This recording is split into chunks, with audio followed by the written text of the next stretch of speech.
I had lived a very destructive lifestyle of a gang member since a very young age. It got to the point where I felt that there was nothing else for me out there in the world until it led me to be incarcerated at the age of 16, facing 2 life sentences and eventually getting convicted with a life sentence. I was officially put into foster care when I was 14, and so I kind of just decided to run away. I ended up getting into a situation that led to my incarceration of 6 years. Developmentally, adolescents are different from adults. They're more impulsive, they don't think as long-term, they're more influenced by peers. The pattern that I saw for the youth who are in juvenile justice were that they early on struggled. These are families that in some instances are caught up with generational problems or chronic issues like mental health and substance use disorders and domestic violence. I've had anxiety since I was young. I was hurting mentally, emotionally. My dad gave me my first beer when I was 5 years old. And he said, "Here, man, drink." We know incarceration makes all kids worse. You are so over-regulated and over-controlled in an environment that is not normal, delaying the very development we want to increase. Going into the system, I felt completely shattered, and I had to face the consequences of my decisions. But the system was not designed for you to rehabilitate yourself. We also know that once someone comes in contact with the system, their chances of going back significantly increase.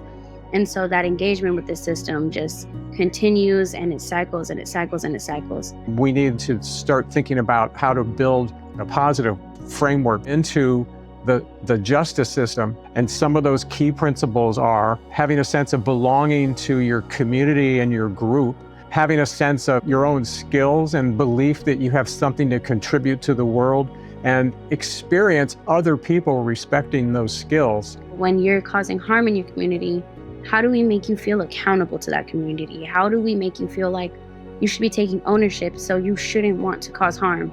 The concept of having a young person or anyone involved in the justice system experience that connection with the victim of the crime is called restorative justice. And it's called restorative because it helps to restore the community. So many victims are from the neighborhoods that the kids are from. And so many victims have said that they don't want us to throw kids away, but they want their neighborhoods to be safe. Most victims want many more options beyond just prison or nothing. And they also prefer investments into community-based violence prevention services. They want options that increase the likelihood that they'll get answers and that the crime will never happen again. When we prepare young people, when we treat them with that dignity and respect, they emerge better equipped to be contributing members of our society. We're advocating for rehabilitation. We're advocating for mental health treatment. We're advocating for therapy. We're advocating for things that would help address the reasons that this young person got involved in crime in the first place. Job skills, basic life skills, how to open a bank account, how to get a driver's license, how to do just basic things so that when they leave jail, they're prepared. There was a lot of good people that meant well, a lot of volunteers that used to go and provide classes. And I think that I was lucky enough to have those experiences because I held on to that. Like I was so hungry for that because the way I grew up, those things didn't exist for me. Having that one really good person who just helps you see something in yourself that you didn't see. And I got that, and I feel like that has really helped me build on myself in the best way possible. It is so important that we include youth in the healing-centered approaches from the juvenile justice system.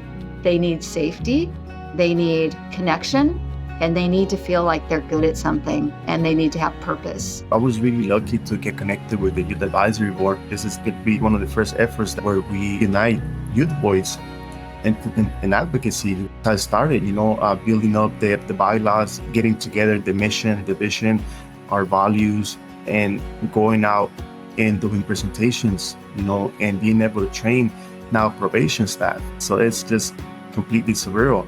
Also, I mentor youth and young adults, and I think that that's the biggest thing that I wanted to walk away with is you hold the power. Like you can choose, and the sooner you start choosing different things, the better that's going to be for you in the long run. Those closest to the problem will always be closest to the solution. And so it's important for them to be the ones at the forefront of this fight making sure that it's being done properly and with integrity. One of the challenges is how to take that justice system and have them connect young people to things that will grab them and propel them into adulthood in a positive way. The police department needs to know, this youth work program exists over here. Let me get this young person connected to them. And that's the job. I knew that I was not the same person I was at 16 years old. I feel like I already changed the narrative. I have an immense debt to society, to humanity. And the fact that somebody else believed in me empowered me to believe in myself.